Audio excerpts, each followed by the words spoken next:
It's news to me. I haven't been on my phone, but I'm obviously happy for him. He's done a great job in kind of getting us to where we are now and helping navigate us through a few of the down years, and then now win the division the last 2 years, and obviously more things to come. So he's done a great job, and he's an awesome guy, and he definitely puts a smile on my face. So. What does it mean just knowing that whenever something goes bad on the field or there's something you guys are struggling, he always has your back? I mean, just to have that presence. That's honestly, he's got a lot of good traits, but I feel like that's one of his best ones because you always know that Snit's going to have your back regardless of what's going on.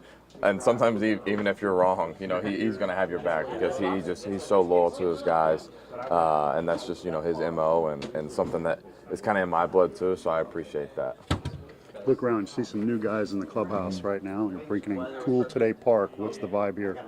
It's only my second day, and we haven't really gotten going with all the team activities. So I'm excited to see what it's going to be like over the next couple of days. But we got a lot of great pieces in this room, and ultimately, it's not about what piece we have; it's about making them work together. And I think that this culture in this clubhouse and in this organization is something that can get everyone on the same page, and we'll be able to make a lot of great things happen this year. You had a good off season? Yeah, off seasons are always great. You get to make your own schedule and kind of do what you want and really grow in ways to be better. So. We were talking about Freddie entering his 10th full season in the big leagues, and he feels kind of alone in his leadership role without talking. He's not a vocal guy. But what do you see from him that exudes that leadership in this clubhouse? Well, I mean, his ability to work and play every day is.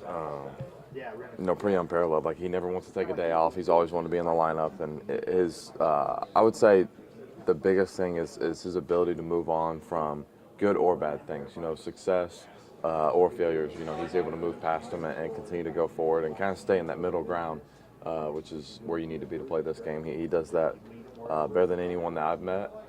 So I'm trying to soak up some of that. Dansby, how do you see things kind of working out a few steps to your right over third base, in the absence of Josh? Well, I mean, Josh was obviously tremendous for us. I think that everyone can agree with that. But the two guys that we got are I would say, arguably just as good. I think that they got a lot of talent defensively. I think they got a lot of talent offensively. It's just a matter of being able to do it consistently, and I feel like that's the big separator in this game. And what has made Josh so good for so many years is not only the ability, but the ability to do it every day and to perform well every day. So those guys between Riley and Camargo are awesome. Obviously, I don't have a crystal ball that's going to tell you who's going to play, but I know that whoever's over there, there's going to be a lot of comfort there. Dansby, I remember we talked so much last year about the experience gained from that Dodgers playoff series. I know it was a little different from you, but just the experience of having been there, done that. Are there any lessons, or what are the lessons that can be taken from the playoffs last year and carried over to this year? I mean, I think just the biggest thing is this just not where we want to be. Making it to the playoffs isn't something that we should pride ourselves on. It's about winning. And so I think that sometimes we can kind of sell ourselves short. Getting to the playoffs is cool, but winning in the playoffs is the only thing that really matters. So however we get there is how we get there, but ultimately you want to be the last team that is standing, and I mean, to me, that's the biggest lesson that there is.